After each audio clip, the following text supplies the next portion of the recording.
जय श्री राम दोस्तों।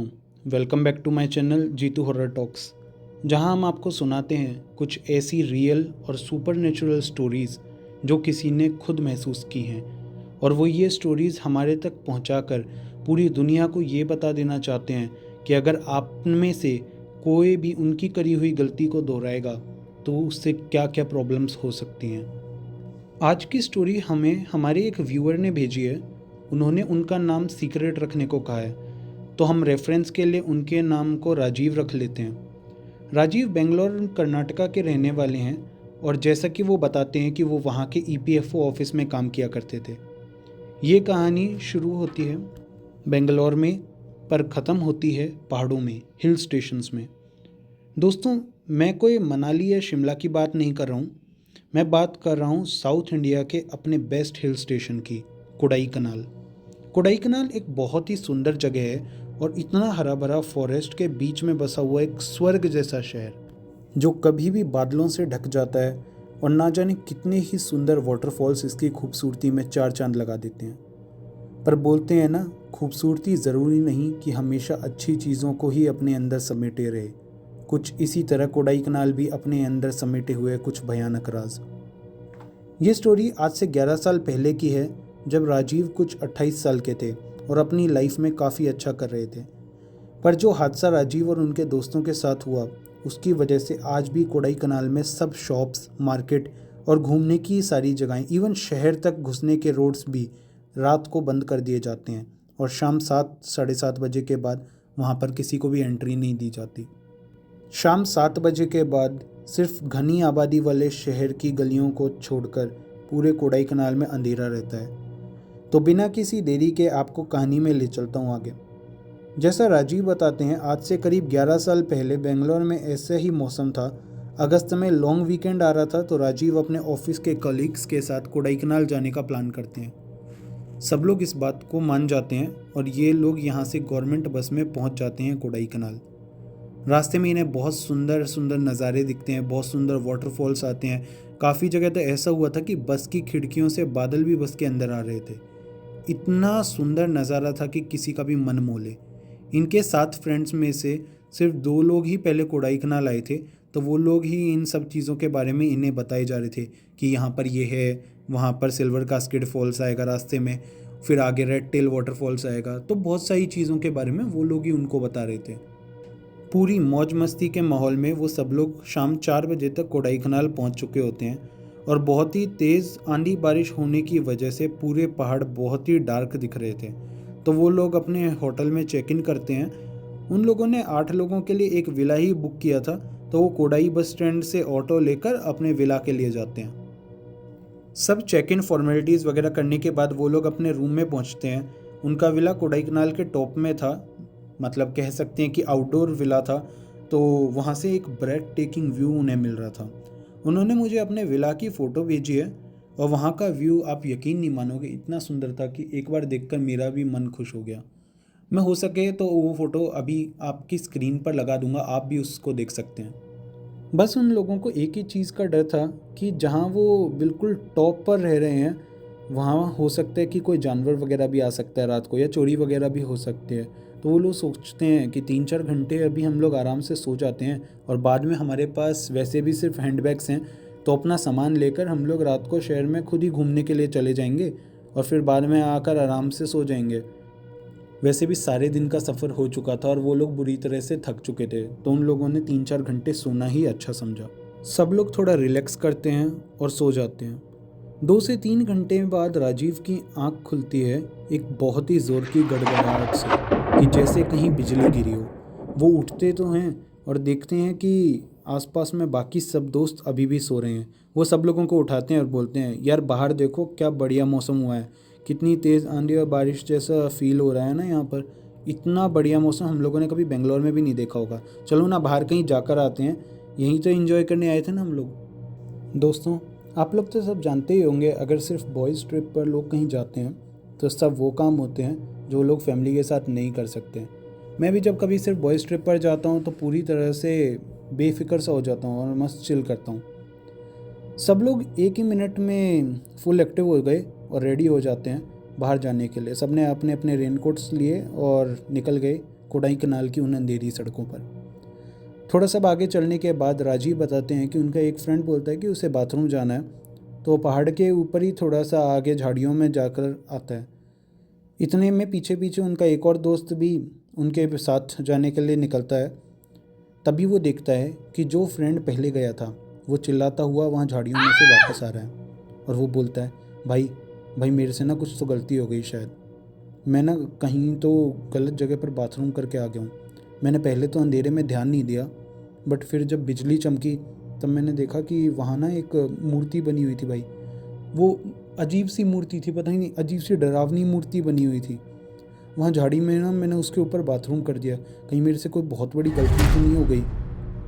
जो दोस्त उनके पीछे गया था तो वो बोलता है, अरे यार परेशान मत हो, कुछ नहीं हुआ, बाथरूम कर दिया, माफ़ी मांग ले, गलती हो गई, कोई बात नहीं, ठीक है। तभी उन दोनों को पीछे से एक ऐसी आवाज़ आती है कि जैसे झाड़ियों में कोई तो उनके साथ वहाँ घूम रहा है। दोनों फ्रेंड्स वहाँ से जल्दी से निकल आते हैं और ग्रुप के साथ आकर मिल जाते हैं, पर ये बात वो किसी को भी नहीं बताते जो उन्होंने अभी वहाँ पे महसूस किया होता है। वॉक करते करते सब लोग लोकल बस स्टैंड के पास पहुँचते हैं तो बहुत तेज़ बारिश और बिजली कड़कने लगती है। राजीव बताते हैं, जीतू भाई मौसम तो ऐसा हो रहा था कि मानो अभी ये बारिश सारे शहर को निगल जाएगी, पर फिर भी हम लोग को इससे फ़र्क नहीं पड़ रहा था क्योंकि हम लोगों ने थोड़ी सी शराब पी रखी थी और थोड़े से हम ट्रिपी हो रखे थे। तो हम लोगों ने वहाँ पर जो लोकल स्टैंड पर बसेस खड़ी होती हैं प्राइवेट, उनसे बात करने की कोशिश की कि भैया शहर घूमना है, अभी रास्ते में एनिमल साइटिंग भी हो जाएगी और वाटरफॉल्स भी दिखेंगे, तो आप हमें शहर घुमा दोगे। राजीव बोलते हैं, जीतू भाई सब में सिर्फ एक ही जवाब दिया, साहब ये जंगल है, पहाड़ हैं यहाँ, आप जो सोचते हो उससे बहुत ज़्यादा चीज़ें हैं। जो आप बड़े शहरों से लोग आए हो ना, आप लोग ये चीज़ नहीं समझोगे। तभी पीछे से एक यंग सा आदमी निकल कर आता है और बोलता है, साहब क्यों इन बेवकूफ़ों के मुंह लग रहे हो, मैं लेकर चलेगा ना आपको। सेल्वा की इस बात को सुनकर सब ड्राइवर्स बोलते हैं, जा ले जा, मरेगा खुद भी और इन्हें भी मारेगा। तुझे तो पता है ना कि ये जंगल है और यहाँ क्या क्या चीज़ें हो सकती हैं, कितना भयानक है जंगल। इस टाइम तू रोड्स पर जाएगा, कल को कोई हादसा हो गया, कुछ और बात हो गई तो कौन जिम्मेदारी लेगा, क्यों सबकी जान का दुश्मन बना हुआ है। सेल्वा ने किसी भी बात पर ज़्यादा ध्यान नहीं दिया और सबको बोला, मैं तो जाएगा, इन्हें लेकर तुम अपना मुंह बंद रखो। और सब लोगों को एक बस की तरफ इशारा करते हुए सेल्वा बोलता है, साहब इस बस में बैठो आप सब लोग, ये पागल लोग हैं, इनके मुंह मत लगो। बस में चढ़ते हुए राजीव बताते हैं कि उन्होंने पीछे खड़े हुए बस ड्राइवर्स की बात सुनी तो खुद वो सोच में पड़ गए, क्योंकि वो ड्राइवर्स बोल रहे थे, ये सेल्वा तो कभी भी रात को नहीं जाता।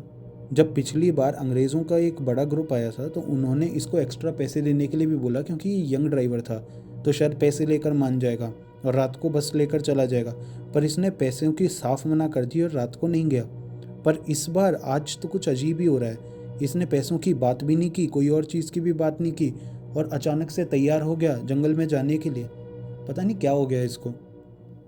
राजीव ये बात सुनकर बस में चढ़ते हैं तो अपने सभी दोस्तों को भी बताते हैं कि यार बाहर सब लोग ये ऐसे बोल रहे हैं कि पता नहीं इसने ना पैसों की भी बात नहीं की, कोई और चीज़ की भी बात नहीं की, और ये हमें ले जाने के लिए तैयार कैसे हो गया जब बाकी सारे बस ड्राइवर्स मना कर रहे हैं।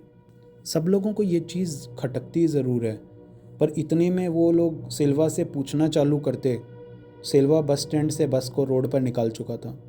सारे फ्रेंड्स में से एक फ्रेंड सेल्वा को पूछता है, भैया आपने तो हमसे पैसों की बात ही नहीं की और हम भी ऐसे ही चढ़ गए बस में, आप कितने पैसे लोगे बता दो, देखो टूरिस्ट समझकर हमें लूटने की कोशिश मत करना, मैं आपको पहले ही बता रहा हूँ, जेन्युइन प्राइस बताना।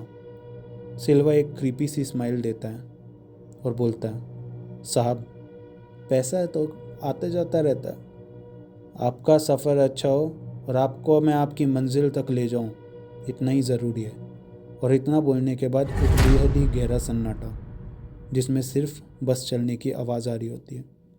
किसी को कुछ नहीं समझ में आता और सब एकदम से चुप होकर बैठ जाते हैं कि पता नहीं सिल्वा ने क्या बात बोल दी। 15-20 मिनट बस चलती है और वो लोग पहुंच जाते हैं रिजर्व फॉरेस्ट के पास के एरियाज़ में। उनमें से एक दोस्त बोर्ड देखता है जहां लिखा था रिजर्व फॉरेस्ट कोडाईकनाल। तभी एक बहुत ज़ोर की बिजली कड़कने की आवाज़ आती है और ऐसा लगता है कि जैसे उस बिजली की रोशनी में उन्होंने बस के साथ किसी को भागते हुए देखा है। एक काली सी परछाई, एक काला सा आदमी।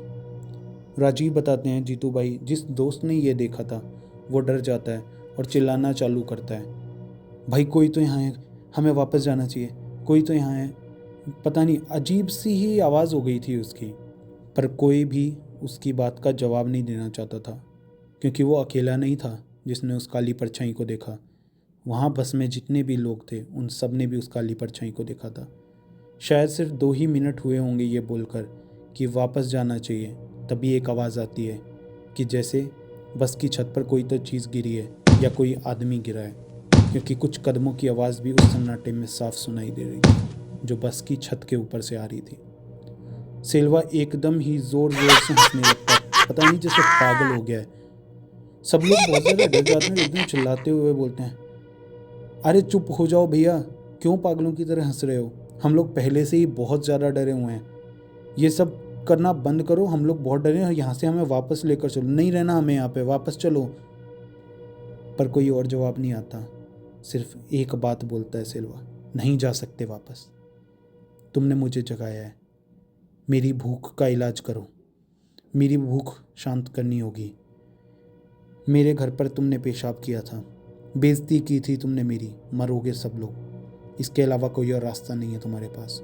और इतना बोलकर जो चीज़ राजीव बताते हैं दोस्तों, मेरे को गूज़ बम्स आ गए थे। बस में उन सबके सामने एक 6 से 7 फुट की काली सी परछाई एकदम से आ जाती है और वो सेल्वा की गर्दन को पकड़कर उल्टा घुमा देती है।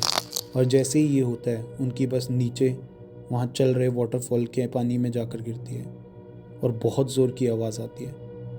इसके बाद क्या हुआ क्या नहीं राजीव को खुद को भी नहीं पता, पर उनकी आंख हॉस्पिटल में खुलती है जहाँ वो सब बसेस के ड्राइवर्स खड़े थे जो प्राइवेट बस स्टैंड पर उनको मिले थे और जाने के लिए मना किया था उन्होंने।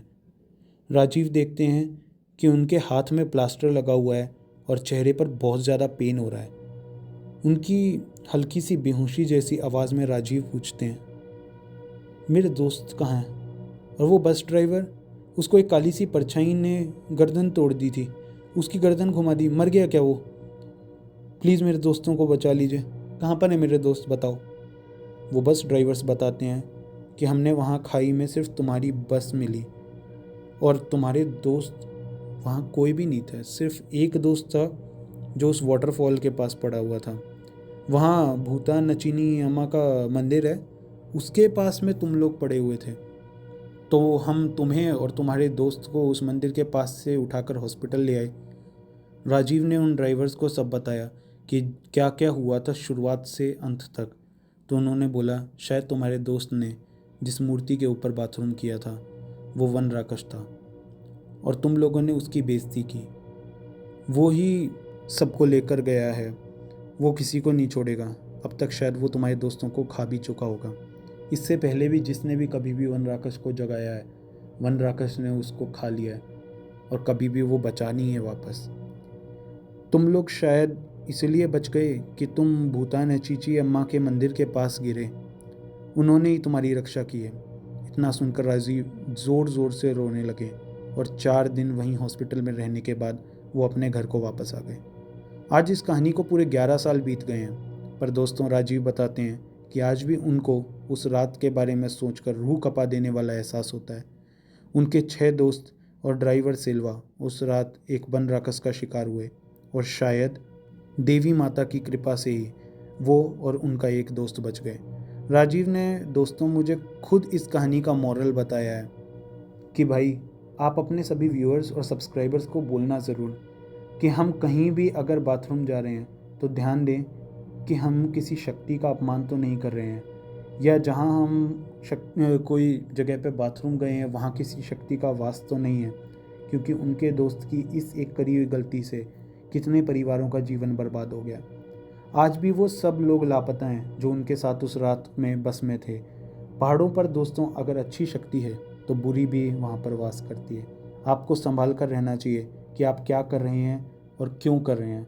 थोड़ा ध्यान दीजिए कि जब भी अगली बार आप कोडाईकनाल जाओ तो दिन में ही सफ़र करना, क्योंकि वहाँ के लोकल्स बोलते हैं कि आज भी वो वन राक्षस अपने शिकारों की तलाश में घूमता है उन अंधेरे जैसे सड़कों पर। जैसे शायद उसने सिल्वा को पोजेस किया था, कहीं वो आपको पोजेस ना कर ले। फिर मिलेंगे दोस्तों ऐसी ही किसी रियल हॉरर सुपरनेचुरल स्टोरी के साथ। तब तक के लिए keep loving, keep listening Jeetu horror talks, and please do like, subscribe and share my channel.